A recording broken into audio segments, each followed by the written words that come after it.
To them, the topics we cover are wide-ranging: apologetics, theology, prophecy, creation and evolution, intelligent design, marriage, family, child-rearing, the millennial generation, friends and society, politics, economics, business, religious liberty, the Constitution, public policy, foreign policy, military policy, tensions in the Middle East, abortion, homosexuality, pornography, sexual ethics, media, technology, history, and America's godly heritage. We talk about anything that affects your faith, your family, or your freedom. So don't go anywhere, because Point of View starts right now.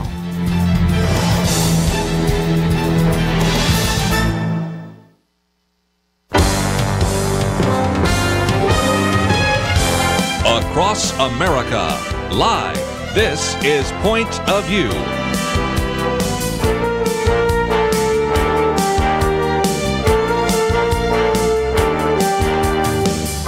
And now, Kerby Anderson. Thank you for joining me today here on Point of View. As we say so often here, we really help you articulate a biblical worldview, but we also spend a fair amount of time helping you know how to defend a biblical worldview, and that fits into the category known as apologetics, the idea of how to defend the Christian faith. And if you think of the people we've had on the program in the past, people like Norm Geisler and Ravi Zacharias, Frank Turek, Paul Copan, Josh McDowell, ran into him just the other day in the hallway, William Lane Craig, Sean McDowell, Lee Strobel, Ron Rhodes, William Groden, and as well as Stephen Meyer and Chad Meister and Greg Kokel and Dinesh D'Souza. We certainly spend a fair amount of time helping you defend the Christian faith. Today, I think you're really going to enjoy this new book by David Limbaugh, because it not only takes some of those classical arguments that we sometimes talk about on this program to actually help defend the faith, but he also tells you his own journey from kind of skepticism to belief, and I think you're going to really appreciate the work that he has done. And this is a book of 400 pages, one that we highly recommend. We have put it in our Point of View store. We have a book review that we've posted that a man by the name of Frank Turek has done. Actually, I should call him now Dr. Frank Turek, and we also have a video from his appearance on Sean Hannity. David Limbaugh is a lawyer, nationally syndicated columnist, political commentator. We've had him on this program in the past to talk about books like Crimes Against Liberty, Persecution, Absolute Power, and of course he is the brother of the radio talk show host, Rush Limbaugh. David, great to have you on the program with us today. Kerby, great to be here. Thanks for having me. I'd love you to tell your story, because this book really came in large part, and anybody that listened to Rush Limbaugh yesterday heard him do an interview with you about wanting to answer some questions. And also, it is a story of your own kind of spiritual pilgrimage, isn't it? Yes, sir. Well, it's interesting how this book came about. I was having dinner with some old high school and grade school friends, guys that in first grade, and we were having one of our annual reunion meetings and having dinner, and they're both non-believers, both really nice guys. One's an atheist, the other claims to be a deist. The guy that's an atheist claims he was born an atheist, so I find that interesting. We have a Calvinist atheist, the guy who was predestined to be an atheist by someone. And the other guy claims to be a deist, which I find totally fascinating, because I flirted with that when I was in college. Sure. But that's another side issue.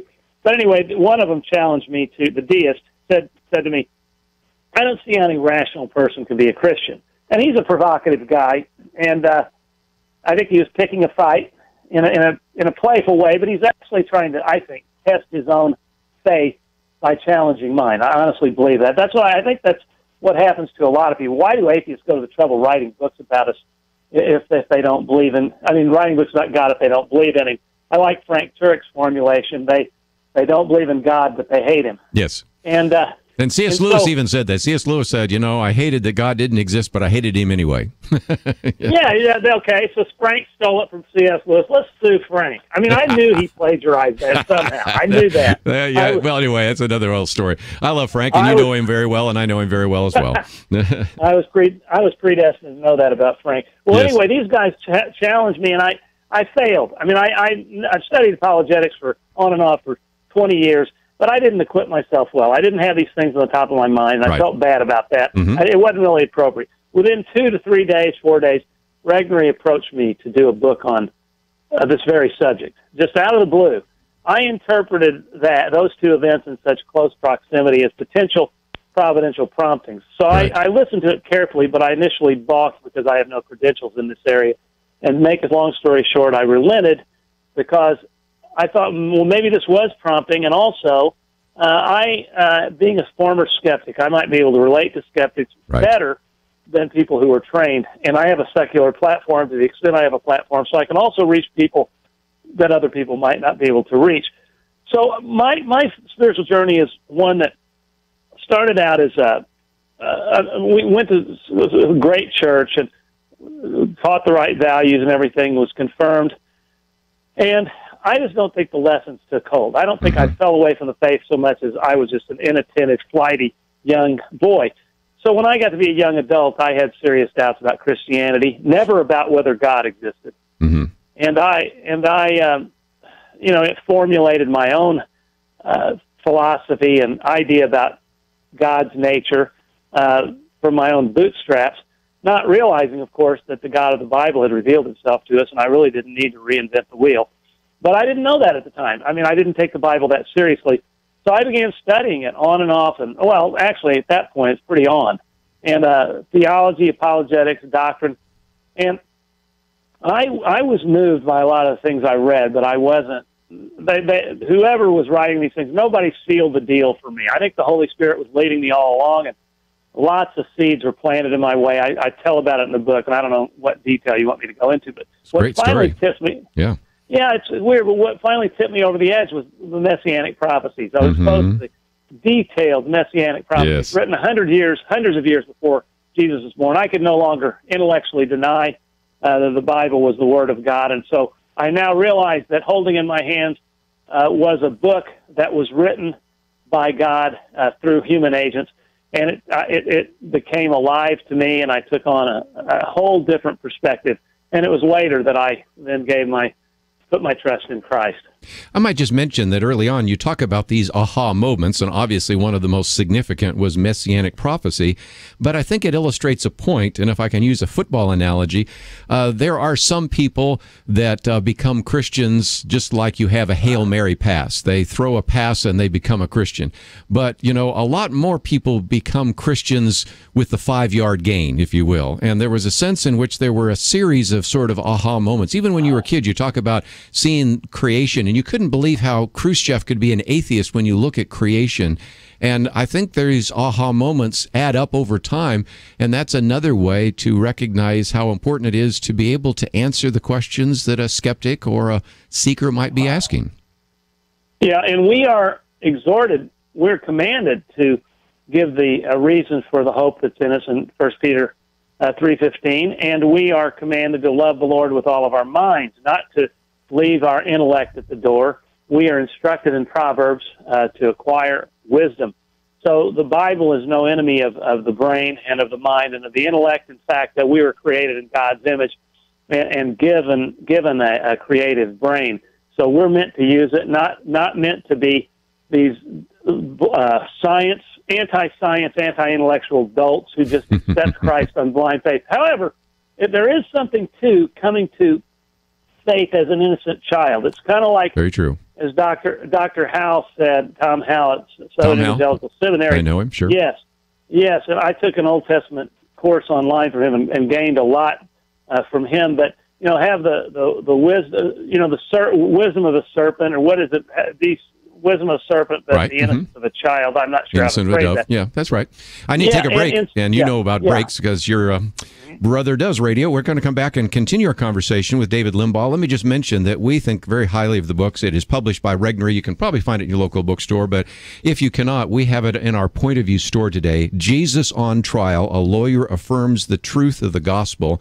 We've been talking a bit about those aha moments. We'll come back and talk about some of the paradoxes of Christianity, and then look at some of the classical arguments for the deity of Jesus Christ, the reliability of the Bible, and we'll get into that issue. Is the Bible anti-science? It's not. We'll find out more from David Limbaugh right after this.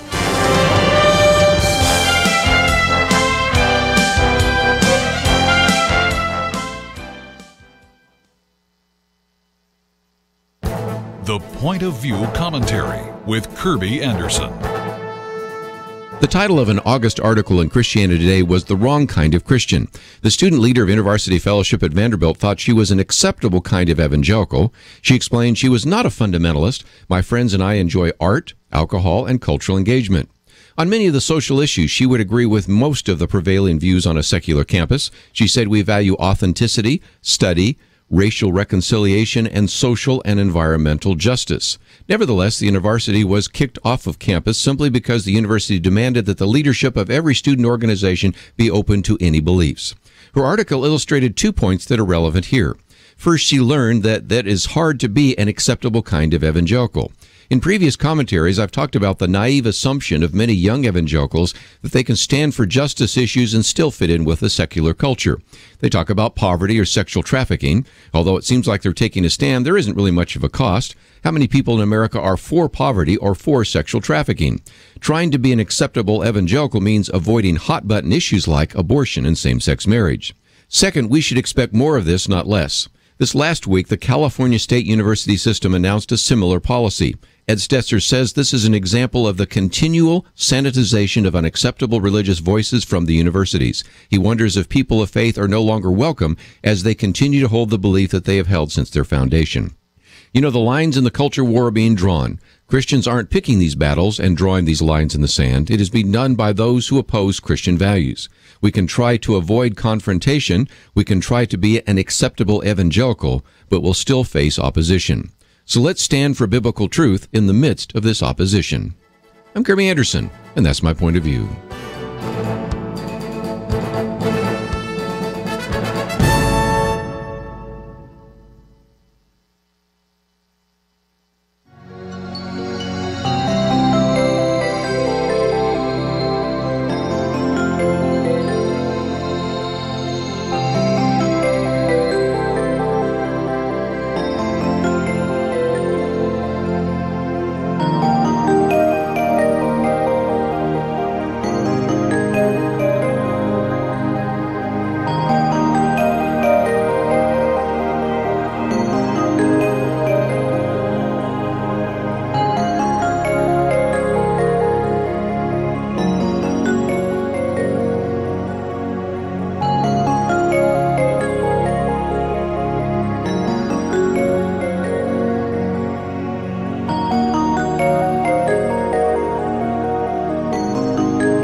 You're listening to Point of View, your listener-supported source for truth. Privileged to have with us today David Limbaugh. His new book out, Jesus on Trial, a Lawyer Affirms the Truth of the Gospel. It is published by Regnery. Look for it at your local bookstore. We also have information about it on our website as well, and you can order it from us or certainly find it in your bookstore. And David, you were talking about this idea of wisdom, and in your chapter on paradoxes of Christianity, you talk about their various words for wisdom, and that's important because we're going to give people a lot of good ammunition. We're going to give them a lot of tools for their toolbox, whatever metaphor you want to use. But sometimes it requires a level of biblical wisdom to use that carefully and effectively as we are talking about the gospel and as we're sharing the evidence for our faith. Yes. And back to Dr. Howe, he talked about the word hokmah, I'm not sure how you pronounce it, for wisdom in Proverbs, and it describes the skill of a tailor, yes, or of a metal craftsman. And he says they learn their craft through experience, and then they perfect it through trial and error. And Dr. Howe explained that Proverbs says we apply this principle to our pursuit of wisdom. We learn through our experiences. We gain our knowledge from mistakes. We learn we have limitations. We don't dwell on our mistakes. We contemplate our mistakes, go back, do it again, refine our skills. We apply the same skill to acquiring wisdom. We go to Proverbs, we study the Scripture, we meditate over it, mull over it, then apply it to our daily living. We learn from our successes and failure, then we go back and revisit Scriptures again. It's a back-and-forth process through the application of Scripture to our daily life, and it's fascinating to me. And he also explains that Proverbs talks about riddles and enigmas, and I applied this teaching of Dr. Howe to my approach to these two chapters on paradoxes of Christianity. Right. I wanted to explain to readers that part of what took me in about Christianity was the fascination of its teachings. Maybe it's kind of a presuppositional apologetic. That is, I believe in classical apologetics, but I also believe that the Bible and theology are their own apologetic, the attractiveness of biblical teaching.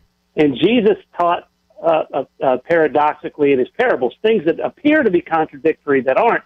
And it causes us to dig deeper. When there's an apparent paradox, we dig deeper and we grow. And that's true with doubt. You have doubt, you try to overcome your doubt, so you dig deeper. And part of my rationale defending myself as a doubter, so I'm not a totally depraved heart person, is that I think doubt can be beneficial because it leads to a strengthening of your faith if you apply your critical skills to overcoming the doubt. And I think that's what this is all about. You know, we've had William Lane Craig on here, and he talks about the fact that sometimes what he would recommend to a Christian who wants to grow is take on one of those. Maybe you're struggling with the Trinity, or what about the Yahweh wars in the Old Testament, or whatever it might be, or maybe a alleged contradiction in the Bible. What about one angel and two angels? What about Judas? Did he hang himself? Did he burst asunder? You know, those kind of questions that have been perennial questions, and to really dig in. And when you do, you begin to say, okay, there are answers that have come from people that have come before me, and the Bible does have those answers. And I think you're going to be a lot more effective because, David, one of the values of your book especially is we have a whole generation now that are cutting their teeth on Richard Dawkins, Christopher Hitchens, certainly Daniel Dennett and others. And they may never have met those individuals who are the so-called new atheists, but they are running into those ideas in blogs, in Facebook posts, and in emails. And so I think it's going to be all the more important for us to know how to give an answer for the hope that is in us. Yes, and William Lane Craig, he's a giant in apologetics and a giant philosopher and thinker, and he made the point that you're talking about, that we parents have a duty to educate ourselves on some of these problem areas so that we can instruct our children so as to help insulate them against this indoctrination that they're going to get. So I think that's good. Again, we are encouraged to approach this with our full-born intellect, and I love that fact, and I love the fact that you carry on this ministry emphasizing that. Let's, if we can, maybe look at a couple of those arguments real quickly. And then, of course, I already have calls coming in, as you might imagine, wanting to ask questions. But one of the things that was so influential to you was the Bible. And you talk about it in two chapters, one about the unity in the Bible from Genesis to Revelation. We have 40 different authors writing on 3 different continents and 3 different languages, and yet there's complete agreement. But the other one that was so powerful, probably one of the biggest aha moments for you, was prophecy. Explain that to our listeners, why that was so significant to you. Well, if there are been a lot of people who claim to be God in history, as Fulton Sheen talked about, but only one of those people was pre-announced, and that was Jesus Christ. The very birthplace, Bethlehem, was predicted 100 years in advance, Micah 5:2. You have the King Cyrus, the king of the Medo-Persians, who was prophesied not only to exist by name, but to free the Jews from exile and return to be able to rebuild their temple. Also, King Josiah was predicted by the prophets 300 years in advance of his birth to be a man who would make a sacrifice of pagan offerings on the altar. That's just amazing. I don't know how you can predict those kind of things. People get all crazy about Nostradamus, who talks about history and who these are specific names predicted and the things they're going to do, and you just know that when you're reading it, it's supernatural. And so now you can continue to approach this with a doubting heart and say, no, that Isaiah was written by 3 different authors or 2 different authors, and you can jump through hoops and turn yourself into a pretzel to deny the truth that Isaiah was written when it was written, and we know this from various studies, including the Dead Sea Scrolls, and you can find reasons not to believe all you want to. But by the way, don't say, and I want to harken back to something you said a minute ago, don't assume in your arrogance that it's only the advent of science or the age of the Enlightenment that caused people to have doubts about Scripture, and we've gone into them. No, these doubts, and I point this out in the book, they have existed since the time the Bible was written. St. Augustine wrote about them, Thomas Aquinas. All the greats wrote about the alleged problem areas in the Bible, and there's valid answers to each and every one of them. But the bottom line is, anyway, even if you have some lingering doubts, or if you have some problems with Scripture, or some of the things that you learn from theology, remember this: the overwhelming weight of the evidence affirms the truth of Christianity and the historicity of Jesus Christ and his incarnation, and that he died and that he suffered and died for our sins substitutionarily so that we could live. You can look at the evidence and be convinced beyond a reasonable doubt, and way beyond that this stuff really happened and that people's lives were changed from feckless doubters to bold proclaimers of the gospel. You can continue to have some doubts, but you know that the affirmative claims are true. You can deal with your doubts later, or as a separate matter, trying to get yourself right. But once you study the evidence, you know that it's not God that's off track, it's you, because there's evidence that this stuff is absolutely true. We're going to take a break. When we come back, we're going to give you a chance to join our conversation. Calls coming in. If you'd like to join us, that number is 1-800-351-1212. David Limbaugh with us today. And let me just mention, this book goes into all sorts of detail, as we've already sort of illustrated in the first half of the program here. He really shares a little bit of his own testimony, that is going from kind of a skeptical view to his biblical convictions, and you learn a little bit from him about some of those aha moments in his life. We've talked a little bit about the paradoxes of Christianity, and of course there are so many more because there's 2 full chapters on that. We've looked a little bit at the issue of the Bible. We'll come back and talk more about that, and certainly the issue of the deity of Jesus Christ. But then what about miracles? What about the resurrection? What about science, and whether or not science, as he argues, makes the case for Christianity? So we have quite a bit there. And then a final chapter dealing with the issue of pain and suffering. If God is all-knowing and God is all good and all loving, certainly he would want to destroy evil. If God is all powerful, he's omnipotent, he certainly would be able to destroy evil. Why is there still evil in the world? And so we'll certainly encourage you to find out a little bit more about some of these issues, and we'll certainly give you a chance to join our conversation. As I've mentioned, about 400 pages of great material that pulls all of it together in a way that you will find very helpful. It is entitled Jesus on Trial, A Lawyer Affirms the Truth of the Gospel. We have posted a review of the book by Frank Turek, who we mentioned earlier, and he's been on this program. Frank Turek and Norm Geisel wrote a book a number of years ago, I Don't Have Enough Faith to Be an Atheist. And certainly Frank Turek does a very good book review of this. And then we've also posted a video interview that was done on Sean Hannity's program recently, so that you can watch David Limbaugh deal with some of these issues as well. While I'm talking about video, I might just also encourage you to know that we now are unleashing and beginning to release the Uncensored video series. And so if you follow us on Facebook, be sure to watch for the first installment of the Uncensored video series, which will be posted this evening. And if you miss it tonight, of course, we'll run that post again on Sunday. And every Tuesday night, you might want to mark your calendars from now on, we will actually begin to release a new video. And so I think you would want to make sure that you're on Facebook tonight to see that. Or, of course, you can also go to our YouTube channel at YouTube and see these various videos. We encourage you to watch it, but most importantly, share this with other millennials in your life, because these are very millennial friendly and are really taking some of the things that we talk about here on the program, put them in a video format, and then try to maximize and multiply their impact. So visit our website, and we'll come back and have more with David Limbaugh right after these important messages. You are listening to Point of View. For materials offered during the program, please write to Point of View, Post Office Box 30. That's Box 30, Dallas, Texas 75221. Zip 75221.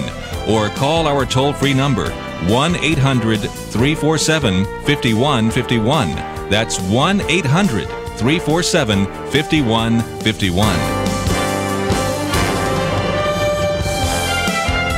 The opinions expressed on Point of View do not necessarily reflect the views of the management or staff of this station.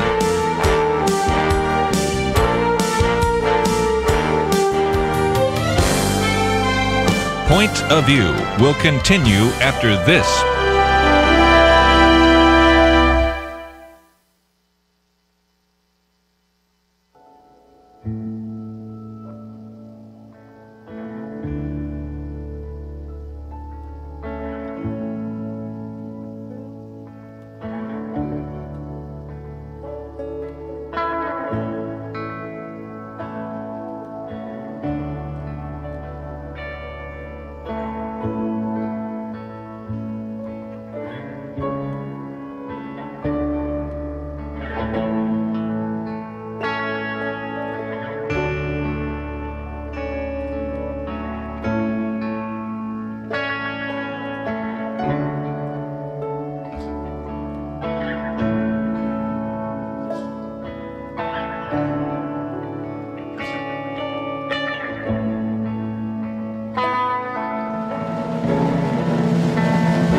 You are listening to Point of View.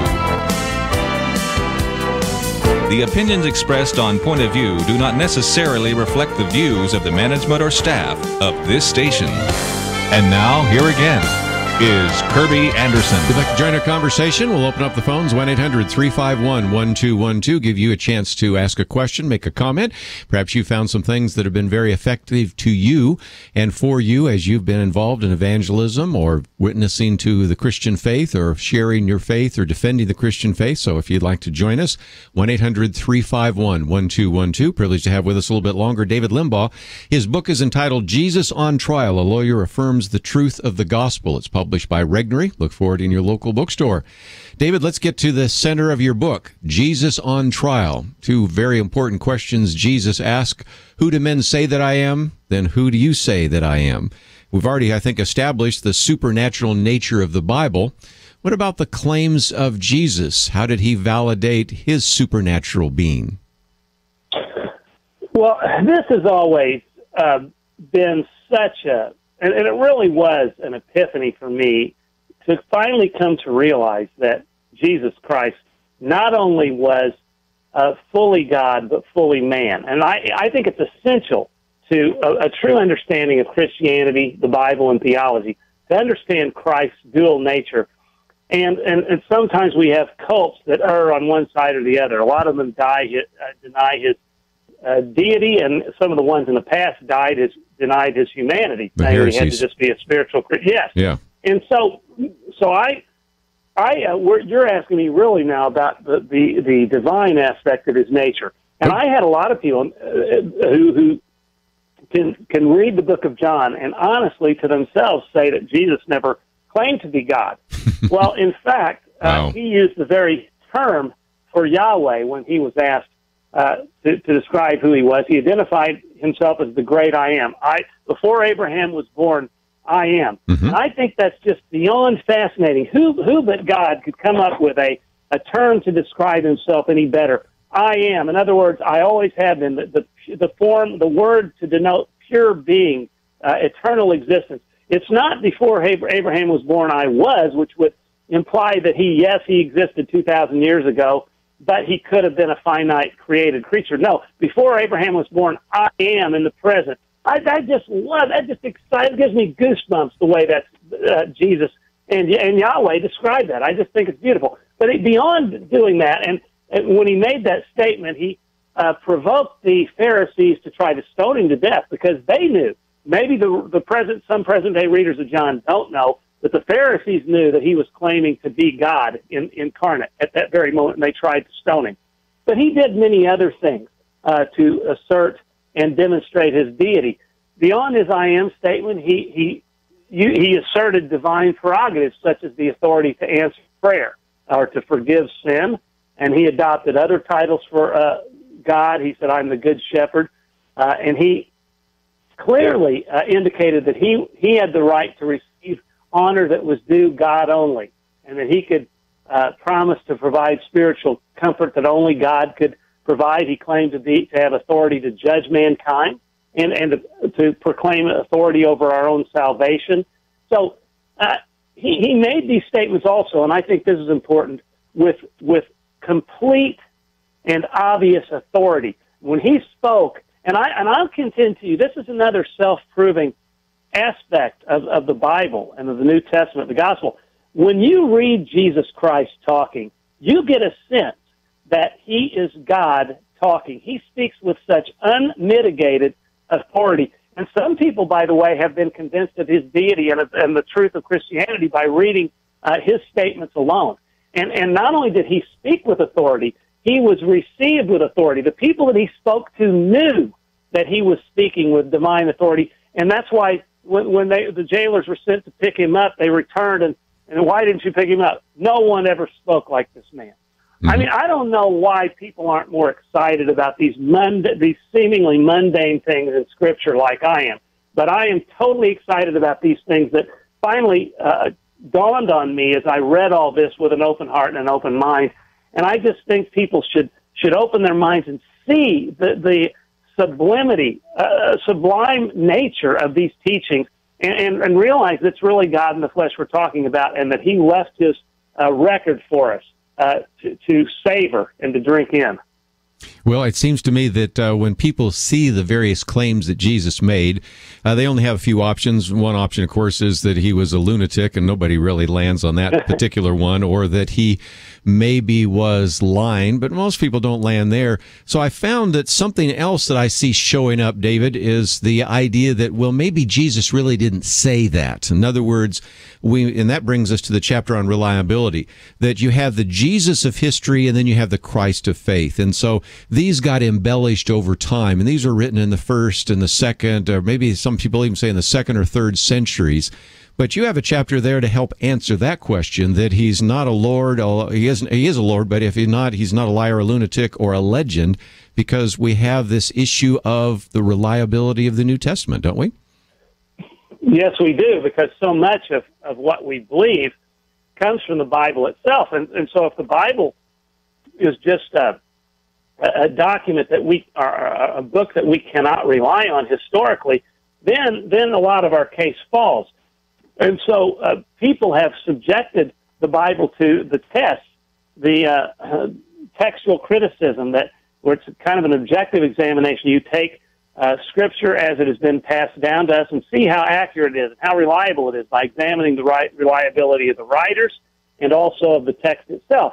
And we find that there are more copies of the New Testament, some 5,800 copies of the Greek version of the New Testament, and then 19,300 and growing all the time in other languages. So a total of 25,000 or so copies of the New Testament. You compare those numbers of copies, because we don't have autographs, that is the originals of any ancient books. They didn't have any way to preserve them at those times. So these are all copies and copies of copies. So if you compare any other book of the ancient world, you might find 10 or 20 copies on average. Not the only one the main one that has any rivalry at all is the Iliad, and it has 1,800 copies, which is probably 7% of the amount the Bible does.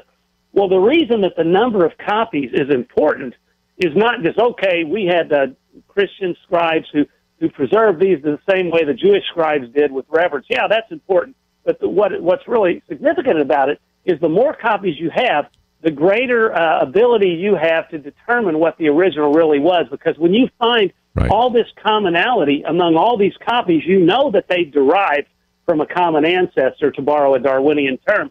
And so we have all these you can't even subject most of these ancient documents to textual criticism and get anywhere. But with the Bible, you examine it and you find that the reliability is remarkable. In some cases, 99.8%, some people say. And you say, well, shouldn't you say it's inerrant? No, we say it was originally written inerrant. No errors, but as it was transcribed. Even supporters of inerrancy say, no, there were some scrivener's errors along the way, or some synonyms changed or some of that. But if you examine these variants, they're called, the variants are less than 1% of the entire text, and of the variants, less than 1% are substantive. And the changes that are substantive don't affect any element of Christian doctrine. Right. So the bottom line is we now have in our hands the Bible and the New Testament. And by the way, the same tests apply to the Old Testament.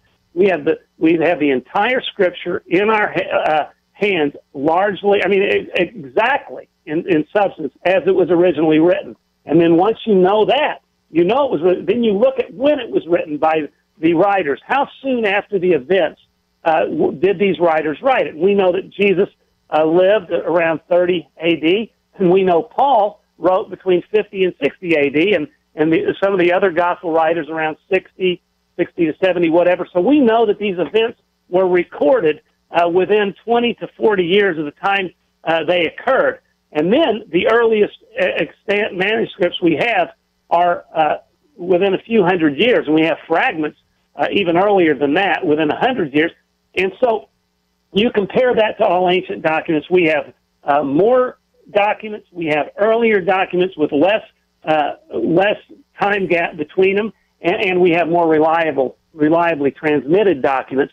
And then we look at the reliability of the writers and the incentive they had to be accurate and their commitment to accuracy, and how they began as feckless doubters when Jesus died, and they were dispirited and dejected. And then after he physically was resurrected, and appeared to them over a period of 40 days to different numbers of people, and at one point 500 people. And they ate with him, and they touched him, and he discussed with them how the Old Testament pointed to him on every page. They knew then that they were witnessing the Jesus of history that they had known, and they changed from feckless doubters to bold proclaimers of the gospel, and they were willing to martyr themselves to proclaim this message. And you say, well, so are the adherents of other ideologies. And even today, a lot of people die for their religions. What's the difference? Well, the difference is, as I think it's Gary Habermas talks about this, the New Testament scholar. Well, there's a difference because these people were basing their belief on something they saw. They saw it, and their ideology and theology formed afterwards. The other people who are dying for their religion may or may not know. But these people have died for something they knew to be a lie, no conceivable way. Be right back.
Now, back to Point of View, your listener-supported source for truth. David Limbaugh with us today. If you'd like to join us, 1-800-351-1212. Book entitled Jesus on Trial, A Lawyer Affirms the Truth of the Gospel. Let's go first of all to North Carolina, WGHB. James, thank you for calling today. Hello. I was calling to see if I had one question to ask. When Jesus said, "I am that I am," does that mean that he's self-existent? And once we question God, that in itself, it means that we disbelieve him, that we don't believe him. If we question whether, question his existence, because Hebrew 11:6 said, "He that comes to God must believe that he is." Believe he is. Water. Sure. Okay, you have two questions. First of all, I think I would think you would agree, David, that the idea of the I am that I am, hearkening all the way back to Exodus, when Moses says, "Who should I say sent me?" and he says, "I am that I am." This idea of the self-existent God. But when we have doubts, what did Jesus do when Thomas had doubts? Well, there's something wrong with you because you don't believe me. He said, no, here, let me show you the evidence. So I think the Bible invites rational investigation. And I would say to your friend that said, well, can you be rational and believe the Bible? Yes, the Bible actually encourages a rational investigation of the facts. Your thoughts? You said that so well that I am jealous because I tried to say the same thing on several interviews, and you said it perfectly, so I'll shut up. Exactly right. Well, that's right. James, I appreciate your phone call. Let me take a few more because we do have quite a few calls here. So let's go to, from North Carolina, South Carolina. Let's go to Terry. I think you had a question for David Limbaugh. David, I heard you the other night with Mark Levine, and obviously he's Jewish. And he kept making reference to somebody being born Christian. And you never corrected him. Was that on purpose that you didn't? Being born a Christian? I don't remember him saying that you're born a Christian. I make the statement in my book that God has no grandchildren, and you have to accept or reject Jesus as an individual matter, and it's an individual relationship with Christ. I don't remember Mark saying that, so I can't say it was intentional because I don't even remember it. Mark is Jewish, and I try to be especially respectful of his faith and not to go in any controversial areas with Mark. He's a really good friend of mine, and none of those topics came up. So, but I don't remember that. But you and I are in sync, obviously, in what we believe on that. The Christian, you're not born Christian. You might be born into a Christian family, but you're not Christian unless you accept Christ. I just wondered, is that what Jews believe on the most part, that you're born Christian, like they're born Jewish or something? I mean, is that their culture? They believe it's a cultural thing? I don't know. Well, there's ethnicity with Judaism, and I don't know. I really don't know. I'm not an expert on that.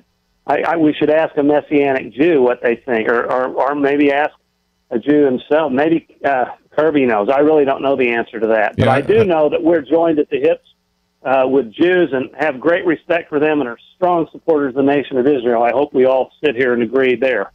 If I can, just before we run out of time, get to chapter 12, because that's where you had made the comment before, and I think as people watch the video that you did with Sean Hannity or any of the other videos you've done, you've talked about the fact that the Bible is not anti-science, and there are a lot of young people, especially millennials, that think that it is. But your argument in here is that we have lots of evidence for intelligent design. We have, if I can use a big word, an anthropic principle, or just basically Goldilocks and the Three Bears, that the universe is just right. And those are very powerful arguments for a creator God, aren't they? Oh, yes. I mean, the Bible is, the universe is so fine-tuned to permit life on Earth that, and in the universe, it is hard to imagine that this happened accidentally. In fact, I think the anthropic principle is one of the most compelling things. We know that if you Norman Geisler and others talk about these things, Frank, and I'm sure you do, protons, for example, are positively charged subatomic particles. They are 1,836 times larger than electrons. If they were slightly larger or smaller, we wouldn't exist because atoms couldn't form the molecules required for our existence. You can talk about the unique properties of water being essential to Earth's habitability. The Earth's atmosphere delicately balanced with the right proportion of different gases that prevent an excess greenhouse effect on the one hand and cosmic radiation on the other. Or you can talk about the composition of our atmosphere, 21% oxygen. If it was slightly more, there would be fires, more fires, or slightly less, we would suffocate. The Earth absorbs just the right amount of light and reflects the rest. Otherwise, we'd suffer either from an excess greenhouse effect or freeze. The Earth's magnetic field is just right, finely balanced. I could go on, and the statistical probability of this happening by accident is actually unbelievable. It's impossible. Sure. Another one you can talk about is if the Earth was 5% closer to the sun, it would be too hot. If it was 20% further away from the sun, it would be too cold. I mean, you can go on and on. The list is just enormous, and you have just an exceptional number of those in the book. So I think this is a book that I would really want to encourage our listeners to read. but then think about handing to a skeptical friend, because you really kind of take them through your own personal journey before they get to some of the evidence. And isn't that, in a sense, the reason that you wrote the book? Yes, in fact, I was approached by Gregory to write this book because publishers are always looking for a sales hook. Okay, lawyer examines the gospel. That would be fascinating. People will buy it. I said, I'll agree to do this on one condition, and I don't mean I was saying it arrogantly, but the substance of what I said is, I'm not going to do it like a book on classical apologetics only because I don't have the credentials. I can't compete with Geiser, Ravi, Turek, William Lane Craig, and Lee Strobel and the rest. But if I'm going to do it, I'm not just going to look at it in a cold, analytical way like a lawyer would. I want to tell my own story, not that I'm anything, but my own story not from an egotistical point of view, or not even because it's anything dramatic, but because it is the story of a doubter who, when examining not just the evidence, but theology itself in the Bible, I came to a saving faith in Jesus Christ. And I wanted to share these moments, why the Bible excites me, why theology excites me. And then then go through the classical apologetics proof, because if you become a believer in the basic in the truth that Christianity is real, then what is Christianity? And I wanted to help people who are new Christians too get a jump start on theology. When I first became a Christian, I had a voracious hunger to learn and accelerate my learning curve, and I couldn't find anything to do that. So I've spent a long time learning and studying theology and the basic core beliefs that we pretty much agree on of Orthodox Christianity. I wanted to share some of those insights with people so that they would have a better idea of what we Christians actually believe. So I included those things, but not just because I wanted to show off theological knowledge. I believe those truths, those teachings, help draw us in to Christianity itself. And that just so intrigues me and fascinates me. And I want my enthusiasm to be infectious. I want other people to share in that enthusiasm, because I believe that itself can draw non-believers in if they'll allow themselves to be open-minded and open-hearted to the truth of the Bible. Well, again, I appreciate you writing the book, and I appreciate you giving us an hour out of your time. I know you've been doing a book tour, but I know you're also a lawyer, and so thank you so very much for the time that you gave us today here on Point of View. Thanks for having me, and thanks for all your work. Your thorough interviews are invaluable, and I appreciate everything you do for the thank you very much for the cause. Take care. Thank you.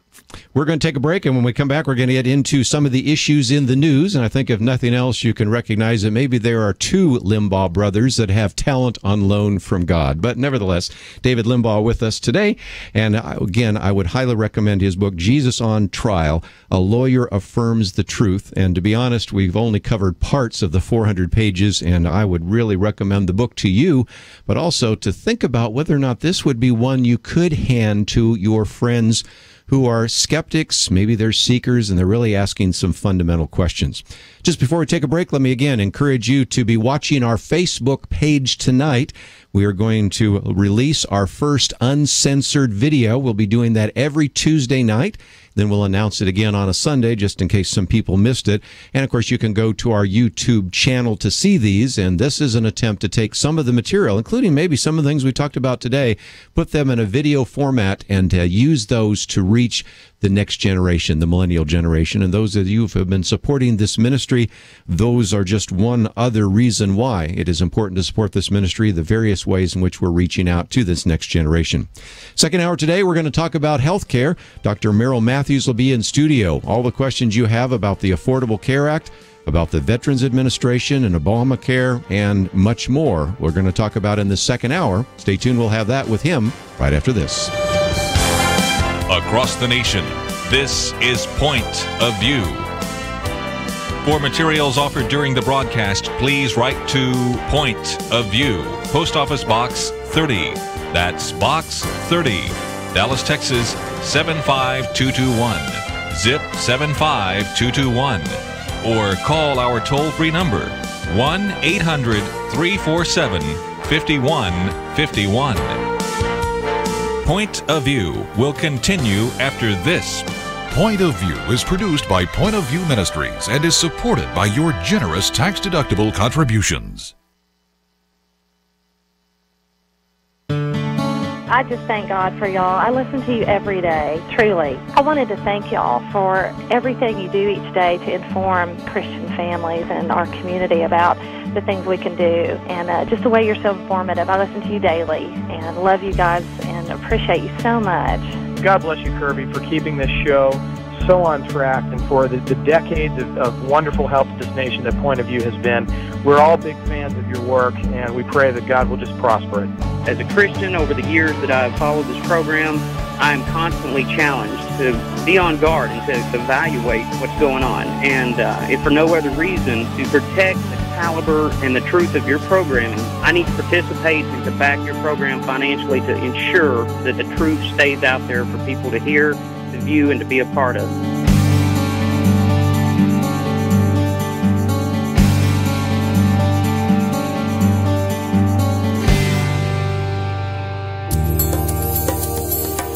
This is Point of View Radio.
Hi, this is Kerby Anderson. You know, each day we take on the tough issues and provide a biblical perspective to them. The topics we cover are wide-ranging.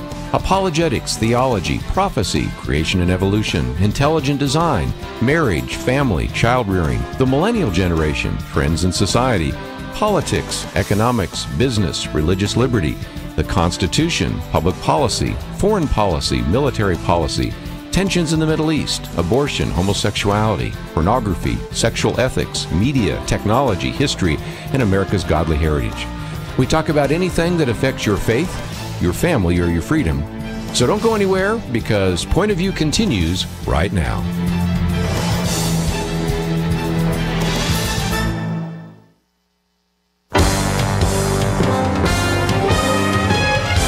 Across America, live.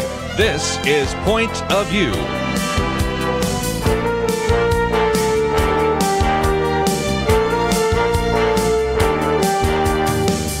And now, Kerby Anderson. Second hour today, we have in studio with us Dr. Merrill Matthews. We're going to talk about the Affordable Care Act, healthcare policy, and much, much more. And if you'd like to join our conversation, 1-800-351-1212. I've already promoted this because I know many of you have questions about the Veterans Administration, about premiums. We're going to talk about death panels today, and we're going to talk about the fact that there seems to be taxpayer-funded abortion in Obamacare. So lots to talk about today. And if you have comments or questions, 1-800-351-1212. Dr. Merrill Matthews is in studio, so you might want to watch our live cast today. And he is a PhD holder and a resident scholar of the Institute for Policy Innovation, a weekly contributor to Forbes magazine. Those of you that read my commentary know that I quote from him on a regular basis. Past president of the Health Economics Roundtable for the National Association for Business Economics, author of a number of books, Physician-Assisted Suicide, Expanding the Debate, The 21st Century Healthcare Leader, and the one, Stop Paying the Crooks on Medicare Fraud. We have lots to talk about today, and Dr. Merrill Matthews, just great to have you here. Well, Kerby, it is great to be back. And I guess the first one I'll start with is the lead story today. The Government Accounting Office, the GAO, which is an independent watchdog agency, released a report outlining abortion coverage in Obamacare. And the report found, are you ready, that all Americans, even in states that have excluded abortion from their exchanges, are being forced to subsidize these services. It also found out that when Americans tried to determine whether abortion coverage was included in their plan, their information was not readily available. And, of course, there's a piece of legislation that's been proposed in the House of Representatives that would actually address that issue. But I guess we shouldn't be surprised, Dr. Matthews, when the testimony was taking place on the Affordable Care Act. I mean, I never had the National Abortion Rights League, Planned Parenthood say, well, I really want you to cover abortion, which told me maybe behind the scenes there was kind of a wink and a nod saying, don't worry, we'll get you covered. Well, if you remember, Kerby, what happened here was that they didn't have enough votes for it until they got the what they call the Blue Dog Democrats, right, of which there were some that said, we are pro-life and we want assurance that abortion is not going to be covered under Medicaid. And so the president ended up writing a letter with his intention saying that Medicaid's not going to cover this.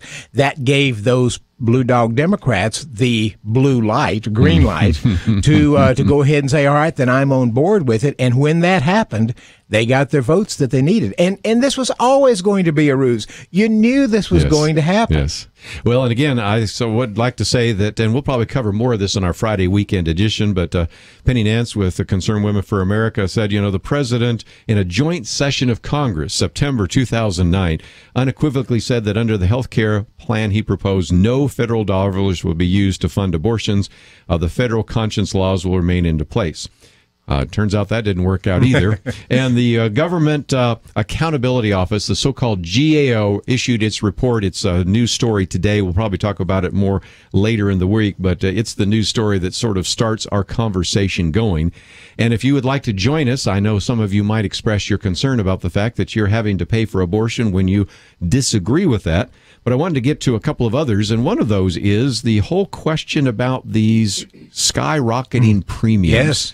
Whether somebody's concerned about the abortion issue, and I would imagine most of our listeners are, I would imagine anybody paying for insurance right now has to wonder what it is. And you have, in some of your articles, have said in Forbes magazine and others, this is kind of a guessing game. Take us through kind of healthcare insurance for a minute here. What's happening right now is that most groups are trying to do it in a sense of, we see premiums going up in this state or with this company and they're going up high, so it's a gotcha. The opponents of Obamacare said, see there, whereas they may be going up less in another place. And so I saw Bob Beckel on Fox the other night saying they're only going up for employers around 3%, therefore Obamacare is working.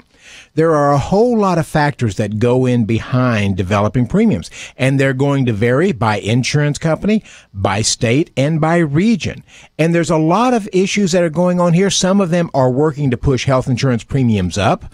The expanded coverage the president has in there, the fact that he's insulating more people from the cost of coverage, right. A number of those factors. But there are other ones. Some of them are political. States and Democrats are trying to tap down insurance companies to lean on them to say, don't raise those premiums because they've guaranteed this is going to be affordable. That's in the name of the thing. And so they want to make sure premiums are low. On the other hand, one of the things that's happening is that the premiums are so high, people are increasingly moving to high deductible policies, right. Which you and I have talked about for years. That's actually a Republican proposal. And even though Democrats hated high deductible policies, people are moving increasingly to very, very high deductible policies. Yes. I mean, extremely high. And as a result, that removes insurance from the most of the health care decisions they make. It forces people to actually become consumers for health care under those deductibles, which can, for individuals, in many cases, $5,000, $6,000 deductible. And that actually has a depressing aspect on health insurance premium, pushing those premiums down. So there's a lot of things going on, and it's very hard to say this is a clear indication Obamacare is working or not working. And I think part of it is that, let's use two examples. We broadcast in 43 states. I know our listeners in Georgia have been hitting sticker shock because in Georgia, before the Affordable Care Act, there weren't a lot of mandates, a lot of required mandates. Contrast that with some of my listeners in, say, Maine or Rhode Island or some places in the Northeast where there were lots of mandates, probably the highest in New Jersey. They haven't noticed the same kind of impact. But every time you mandate a coverage of a particular disease, particular kind of treatment, that raises the price rather dramatically. And this guessing game, they don't know how many people out there are going to come down with that disease. They don't know how expensive that's going to be next year. So it's really a big guessing game right now for the insurance companies. When actuaries try to set the premiums, it's the best scenario for them is a policy that's been around for a while and a population where they know what that looks like. But with Obamacare, nobody knows. You had a whole range of new different policies with a lot of people who had not had health insurance before and might even be denied health insurance moving into the system. So the actuaries were guessing on what was going to happen here. And it's something of a guess because you've added all these extra mandates, as you suggest in there, that drives up premiums. Plus the fact that when you start insulating more people from the cost of care, they tend to use more, and people who've been uninsured for a while tend to use more. So all of those were factors in it. If you'd like to join us, 1-800-351-1212. Might as well open up the phones. Calls coming in anyway. I knew that. Dr. Merrill Matthews, that would be the case.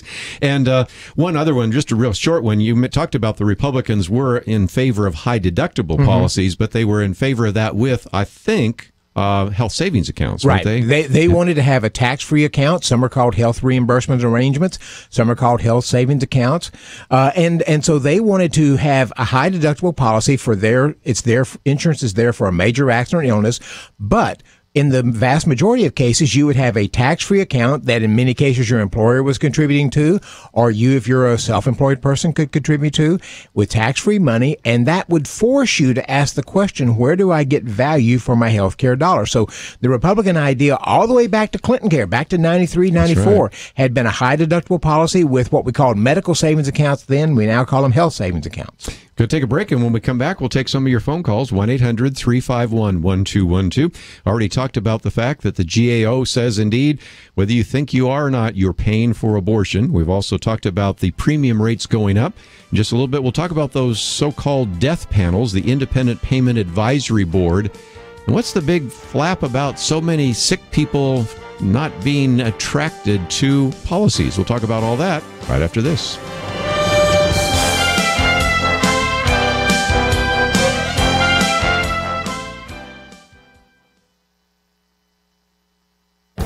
The Point of View Commentary with Kerby Anderson. The title of an August article in Christianity Today was "The Wrong Kind of Christian." The student leader of InterVarsity Fellowship at Vanderbilt thought she was an acceptable kind of evangelical. She explained she was not a fundamentalist. "My friends and I enjoy art, alcohol, and cultural engagement."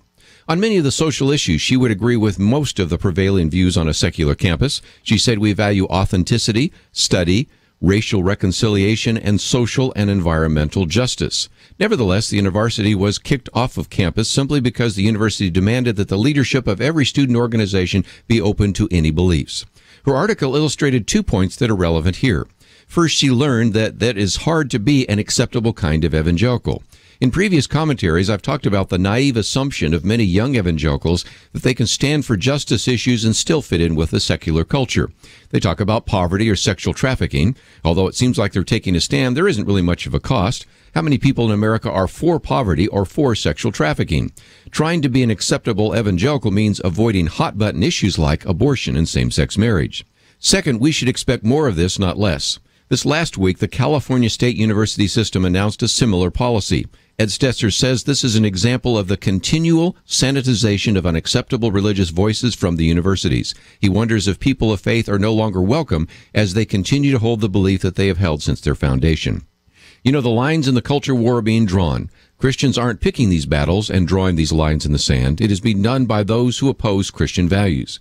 We can try to avoid confrontation. We can try to be an acceptable evangelical, but we'll still face opposition. So let's stand for biblical truth in the midst of this opposition.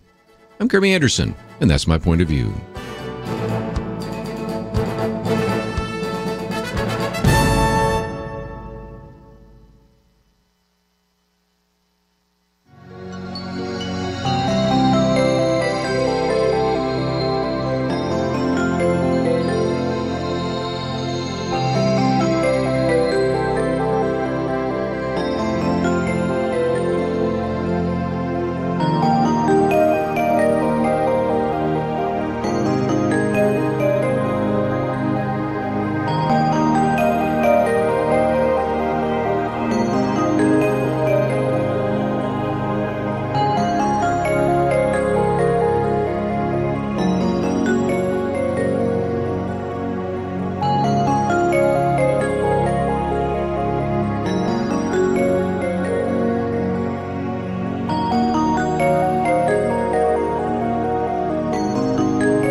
You're listening to Point of View, your listener-supported source for truth. Dr. Merrill Matthews in studio today, and if you have questions about the Affordable Care Act, about Obamacare, and of course we've also talked about in the past the Veterans Administration, lots of things to cover, but let's take a phone call or two just to get us started here.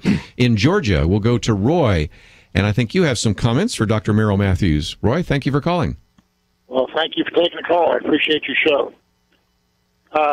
I just want to share for the people out there that are in the, 12,000 to 30,000 range that made use of the website to see what their insurance costs would be and what options are available to them.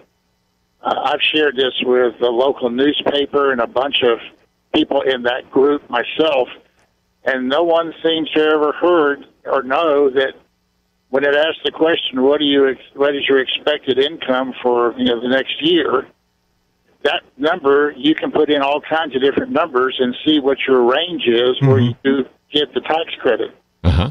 I had a bunch of single mothers especially who turned away and did buy insurance, and if they made an extra $500 or $1,000 more than they put down there by doing some odd jobs or something, their insurance may drop from $800 a month to 1 penny a month because there's a limit you have to get up to get the tax credit. Right. You actually wind up with a range in there. I have a range anywhere from, I think, about $16,000 to $32,000, where I'm paying a penny a month for my insurance with a $500 deductible. A penny a month. Can you afford it? Can you afford a penny? That's affordable health care. There you go, a penny a month. I couldn't. And I asked them if I could pay all a year at one time. They said yes. So I paid it all. Well, what he's getting at is something that we've talked about before, Dr. Matthews, and that is there's a step function in some of this. So talk about that. It's a little complicated. It would be nice if we had a graph on the line, but you can kind of, I think, follow along. Right. We're providing subsidies in most states right now. This is actually an issue out there in yes, half the states. Yes. But we're actually 36 states, but we're providing subsidies right now. That is on a sliding scale. There's actually some additional money that can be available to low income people who qualify for it. And as a result, you can get virtually all of your premiums paid for, as Roy would apparently do under certain circumstances. However, and here's the shoe that's going to be stomping on people pretty soon. If you end up making more than you thought, yes, they can come back and ask you to refund the amount of the subsidy that they have given you because you ended up making more and weren't due the subsidy that you ended up getting. However, because the back end of the website is completely a mess and it's all based upon the honor system right now. Yes, it is. Roy could say, not just Roy, but anybody could say, well, I think I'm going to make this much, put in very low figure, end up making significantly more, whether intentional or unintentional, and end up not having to pay any penalties, or the government's not going to be able to check this, or you might fudge it on your tax. We don't encourage that, but people might do that. Because we know people have certain inherent sinful tendencies, especially when it comes to money. And so it's, Kerby, it's an absolute mess. We've gotten down to this system where we're simply trusting people with the tax money that they're saying that they are allowed to take. Well, and back to one of the books that you've written on Medicare fraud, Stop Paying the Crooks. We already have very good evidence that when it comes to issues like Medicare, Medicaid, and even the VA, but especially let's focus on Medicare and Medicaid for just a minute, people aren't always honest, and people always don't necessarily report all their income, and sometimes people figure out a way to game the system, right? Absolutely right. And of course, in Medicare and Medicaid fraud, we're often focusing on the providers. Right. In some cases, like wheelchairs or air or something like that. I mean, these are oftentimes the providers as opposed to individuals. But the individuals, they can be involved in this as well. And so, yes, it is a one big fraud system waiting to happen right now. And in some cases, people may be innocently doing this or not. I mean, suppose you think you're going to have a low income, you get a good subsidy, you find out you had significantly more income and you weren't due that, but mom or dad had some medical conditions and you had to take a lot of money to help them or the kids, and you don't have the money to pay that back. Yeah, so, I mean, you've got all sorts of what-ifs, and that certainly is the case. I'm going to take some more phone calls, but let me get to one in just a minute, because the president has been postponing some things. A number of things. Immigration reform is certainly one that's been on the table, and on Obamacare, what are we, up to 8, 10, something, different postponing. But one of those, which I did not know until you wrote about this, you called it the death of death panels, and that is you have the Independent Payment Advisory Board. This is a panel of experts that are going to set healthcare pricing and care and policies for Medicare. I did not realize till you wrote this, the president has postponed naming those individuals because at least Sarah Palin and others called them death panels. In the big discussion that we had about death panels, the one that they were really focusing on was called the Independent Payment Advisory Board, or IPAB, which, as you said, is going to be setting policies and so forth for Medicare. The president was supposed to name those people. They were supposed to go, I mean, I think they're supposed to be in effect starting beginning of the beginning of this year, and they're supposed to be overseeing things and doing that, and the president has not named a person. It's not because he can't get the names through because of the nuclear option adopted in the Senate. Yes. They could get it through with just a majority, but he has not named one person to that panel yet. Well, and you know why, I would think, because as soon as we start looking at those people who are going to determine whether or not you get this particular drug, whether that drug is on the formulary, whether or not breast cancer treatments should be in this particular hospital with this kind of particular treatment, and whether or not you should have a prostate exam, and on and on and on. We've been through this already with things that sort of are precursors. We know how controversial that would be the moment some of that gets talked about in Congress. And the irony is there already is a panel that does that. It's called MedPAC, and they make recommendations to Congress about what Medicare should cover and so forth. So all that is out there right now. But as you say, it's going to be a major PR issue if and when the president decides to take this step, because it will be that sort of introduction to, are these the initial death panels that we were wondering about that are being implemented? You talk about MedPAC for just a minute, just to give people an understanding. I used a prostate exam as a good example. Mm-hmm. They decided that maybe we don't need those as often because we get these false positives. Mm-hmm. I think I read in one of your commentaries that this is a panel of experts, and not one of the people on the panel was a urologist. Do I have that right? That's right. So these are people looking at numbers. These are, green eye shade accountants. So what? Some of them might be medical and people. The same thing happened with mammograms. Yes, there was a recommendation from a panel, and if I remember right, not one of the people on them was a radiologist. Yes. But there's always this question of how often should women have mammograms, and when should they start? Mm-hmm. They tend to not start. I think the recommendations tend to be around age 35 they should start, but some are pushing that back to 40, 45. Should they have it annually or biannually?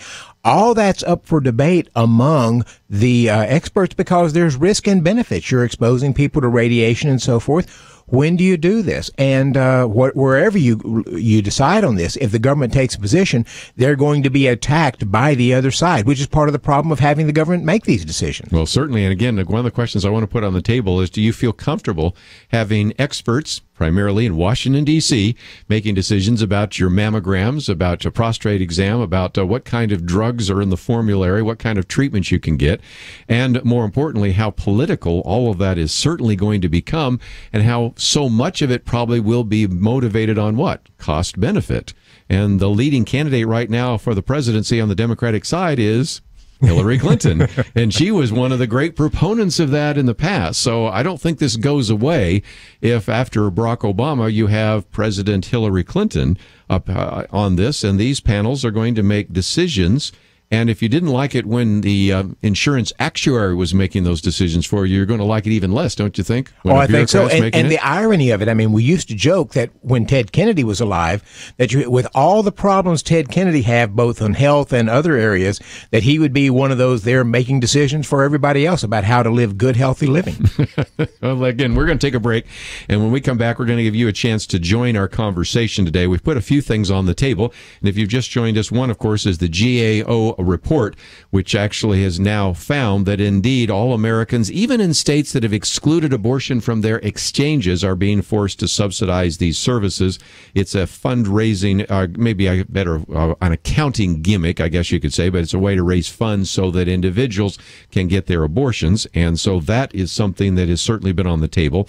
We've talked about the increased premiums and what is taking place there.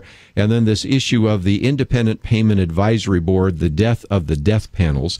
And so those are a couple of issues. But when we come back, one of my more recent columns, which was, again, based on some of your work, is we're seeing that there is a real, almost perverse incentive right now because of the Affordable Care Act to really, in a sense, do as many things possible and to find ways to really discourage the sickest patients from joining a health insurance policy. So some really important issues on the table, but I also would think that some of you have questions as you have been looking at your own health insurance and wondering what the future might hold. We would love to give you a chance to join our conversation in this last half hour. Open line, as we have Dr. Merrill Matthews in studio, and you can find out more about him by going to our website. We have his articles here on rising health insurance premiums, the death of the death panels, and we also have a link to the Institute for Policy Innovation, so you can find out more about him as well. Let's take a break, and let's take some phone calls. 1-800-351-1212. You are listening to Point of View. For materials offered during the program, please write to Point of View, Post Office Box 30. That's Box 30, Dallas, Texas 75221, zip 75221. Or call our toll-free number, 1-800-347-5151.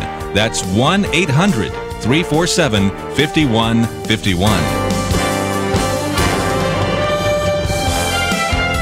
The opinions expressed on Point of View do not necessarily reflect the views of the management or staff of this station.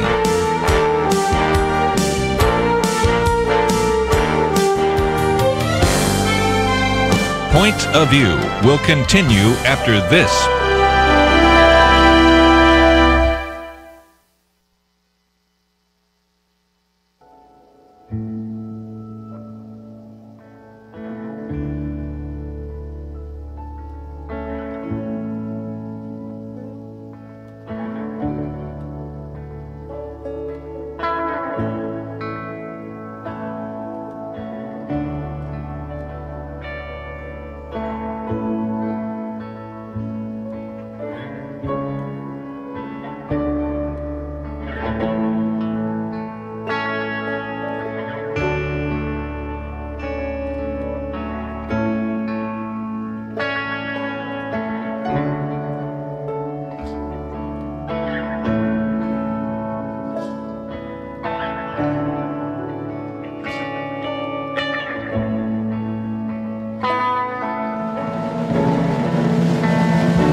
You are listening to Point of View.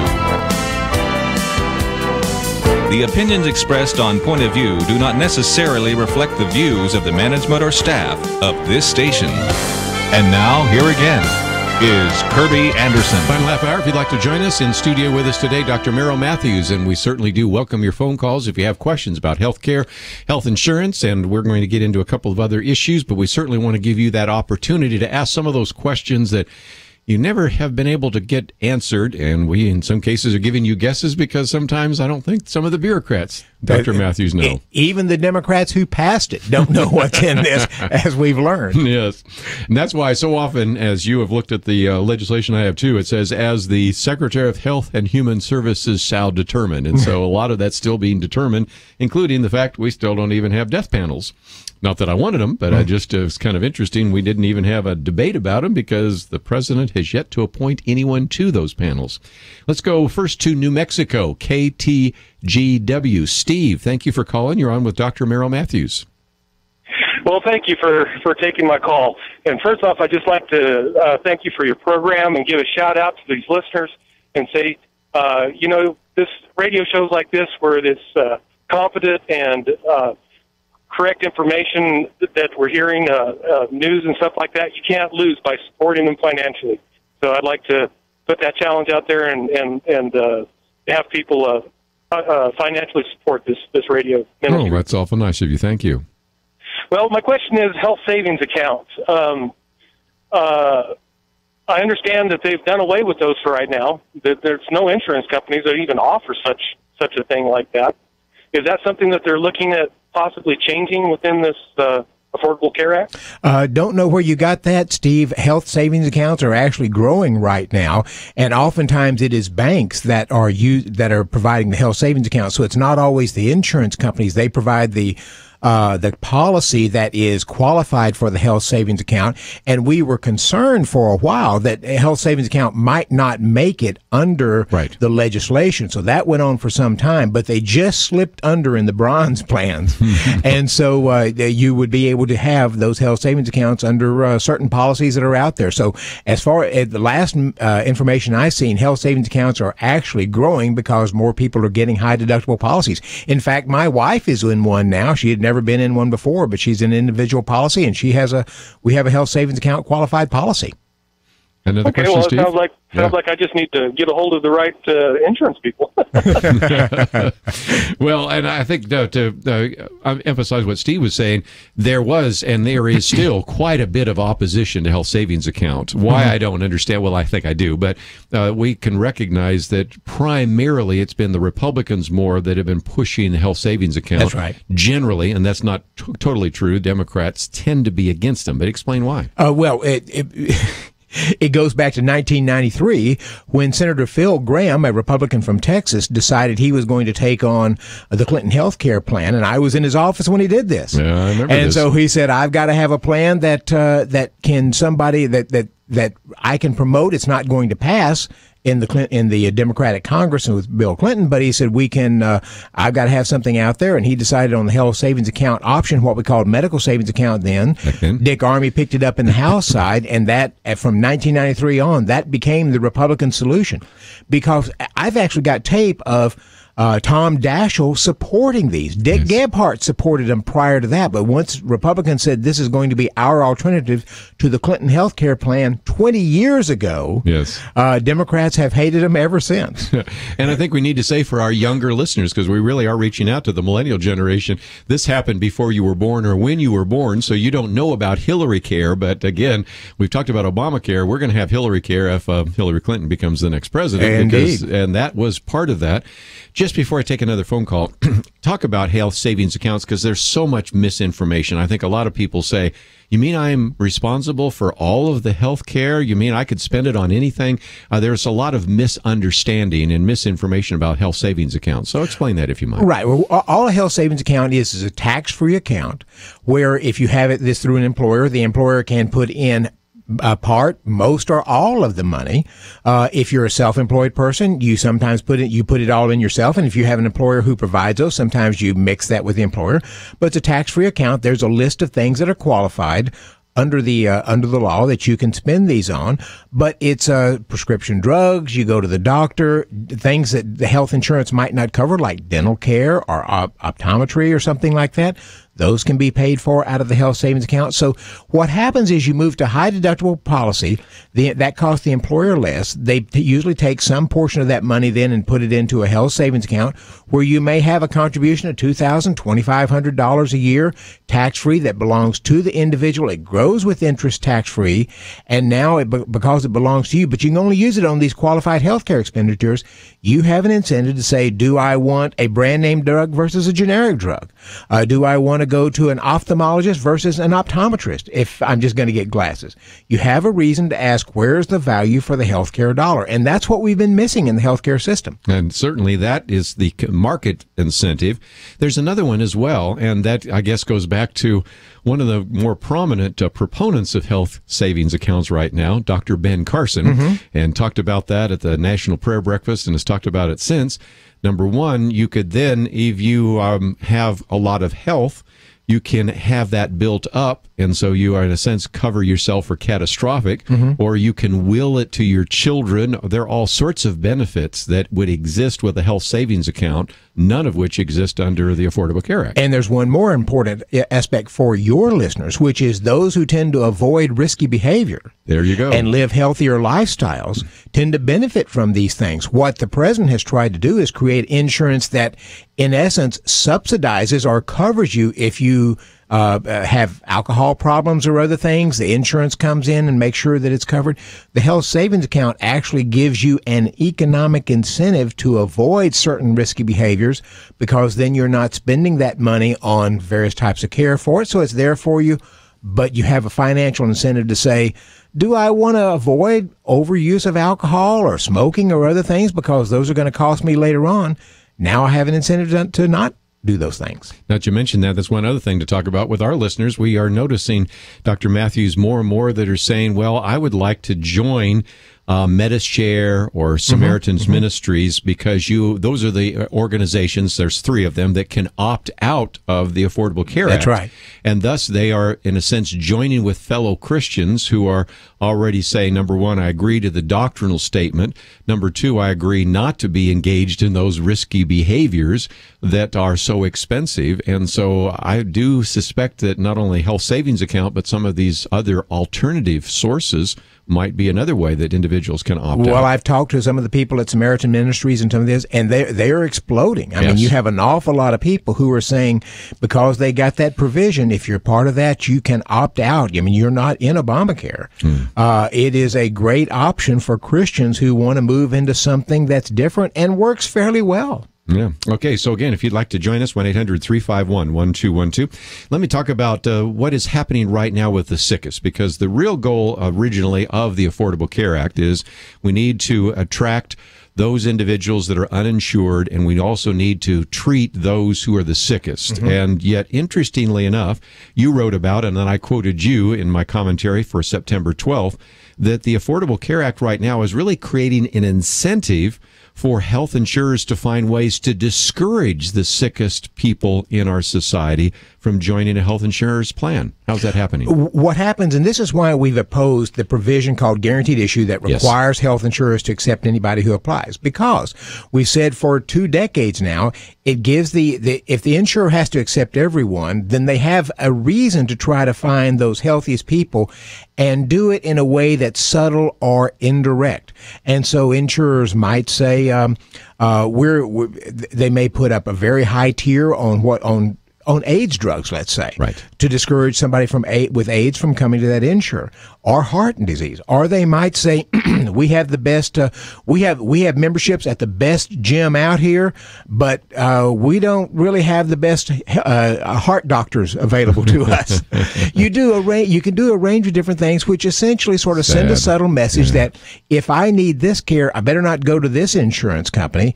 And that's one of the problems. Well, and again, you talked about guaranteed insurance. This is not the way insurance works. And the example that you used is, imagine a homeowner calling an insurance agent and saying, hey, Joe, you know that homeowner's policy you tried to sell me last week and I refused? Well, my house is on fire, so please send me the application immediately. We know what would happen if that was allowed in any other area of insurance. It would certainly skew, probably completely ruin, if not destroy, it would either distort or destroy the insurance agents, and yet that's exactly what we're sort of doing right now with medical. It's exactly what we're doing in this, and so because you're doing this, you're taking away all the actuarial principles. Yes. Then you have to do other things to try to make sure that you don't sort of create a completely dysfunctional market. And so that's part of the reasons we have so many mandates and other things and penalties there. So we're going to require insurers to accept anybody. That means we got to get everybody in the pool. So we're going to mandate everybody have it. So if you don't get it, we're going to impose a penalty. Though the government came out recently saying 90% of the people probably won't have to pay the penalty. We'll take a break and we'll take some more phone calls. 1-800-351-1212. We'll be right back.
Now, back to Point of View, your listener-supported source for truth. Dr. Merrill Matthews in studio for us a few more minutes. If you'd like to join our conversation real quickly, 1-800-351-1212. Let's go to Georgia, and we'll talk to Jan. Jan, thank you for calling our program today.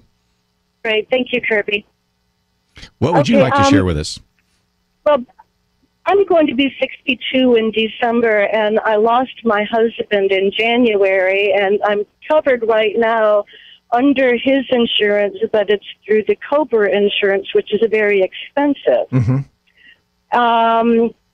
I only work part-time, and so I'm not eligible for insurance at work. But I was wondering, when the open enrollment opens up, is that in January? And is it just the affordable health care that I can get, or are other insurances available to me as well. Okay. Jan, I think your best bet is probably going to be moving into one of the exchanges where you get the subsidies. You have COBRA, but as you point out, COBRA is expensive. It's 2% more than what the employer was paying for your premium, but that's still very expensive if it was comprehensive coverage. The good news is you can keep that when your husband dies for 36 months.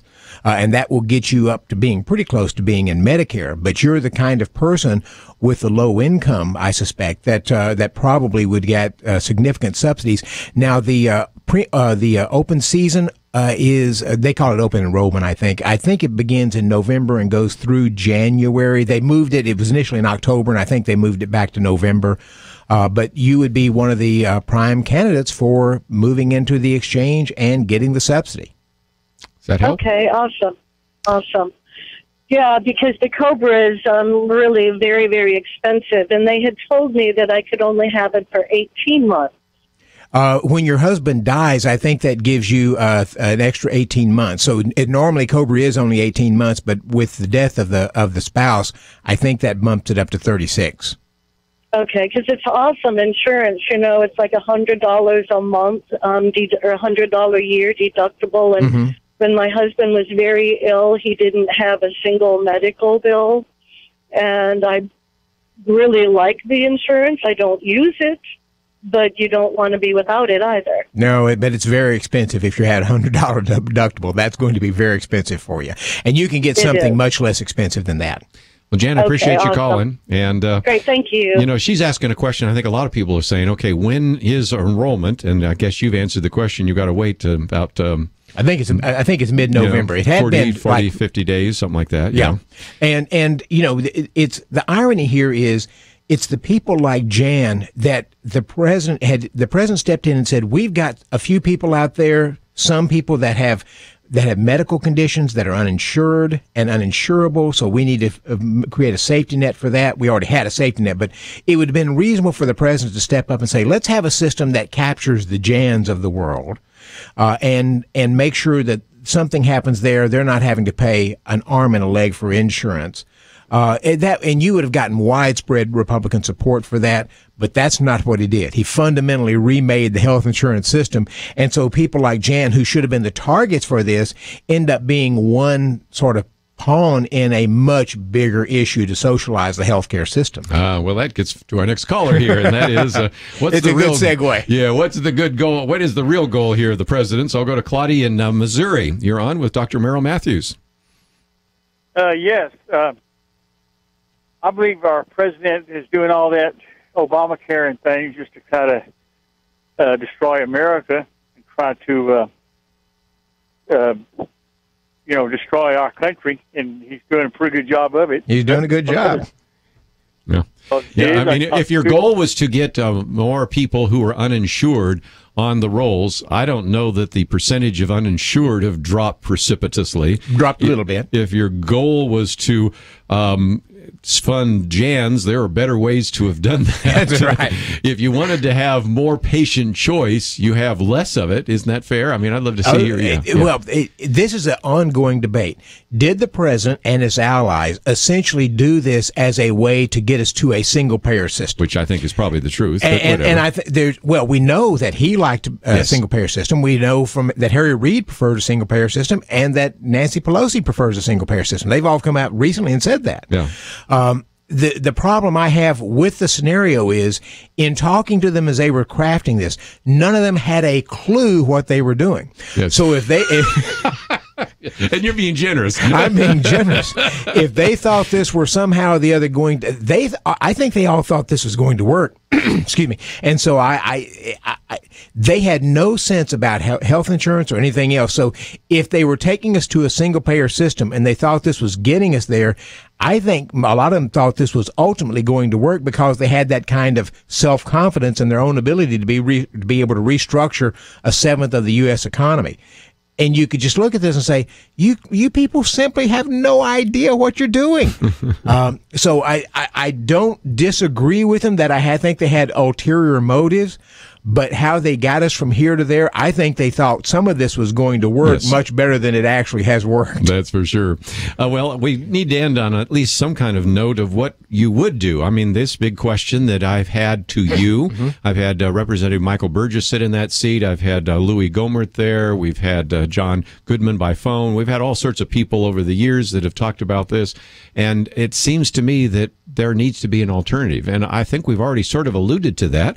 Even Dr. Ben Carson is saying, I got a great idea. High deductible health savings account, and we fund it. And matter of fact, when you're born, we'll give you a health savings account, and if you're indigent, we'll pay into it, but the rest of the individuals will be able to use their own money, and we will have a market system that will be much more effective.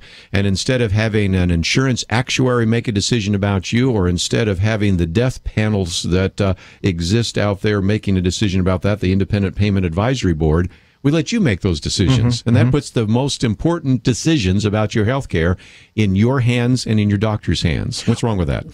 Nothing's wrong with it. In fact, it's the way to go. The question is, can Republicans get us there? Because Democrats don't necessarily want to do that. And you can do a couple of things. Number one, you could essentially set by law what I think is going to be in practice anyway, is to eliminate the penalties out there. The IRS doesn't get any money to enforce this thing. They're only going after conservatives anyway. So eliminate the penalties. And if there's no penalties, that means you're not required to get Obamacare approved coverage. You can get whatever you want to.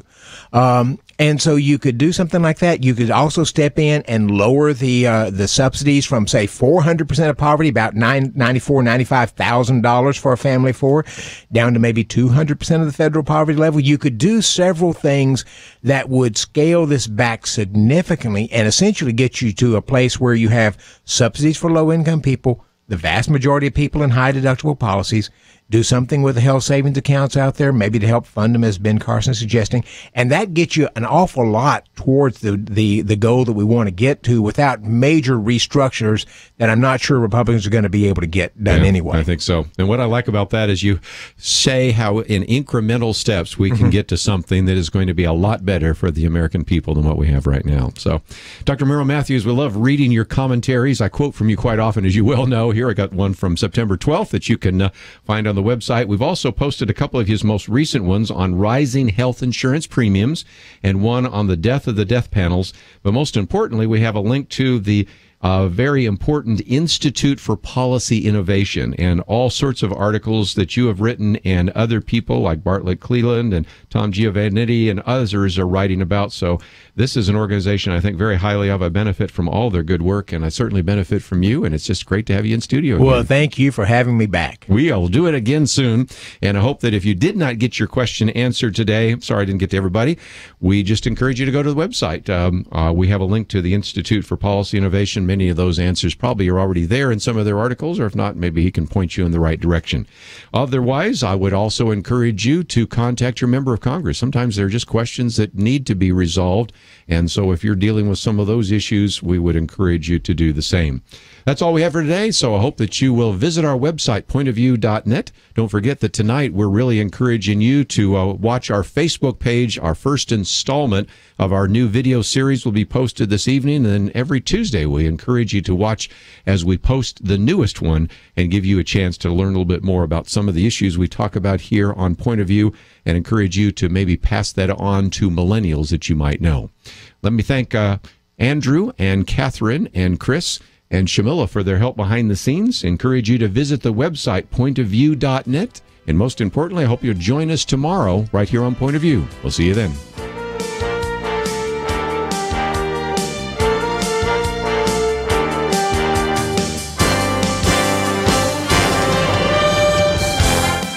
You have been listening to Point of View. For materials offered on the program, please write to Point of View, Post Office Box 30. That's Box 30, Dallas, Texas 75221. Zip 75221. Or call our toll-free 800-347-5151. That's 1-800-347-5151. Point of View is produced by Point of View Ministries and is supported by your generous tax-deductible contributions.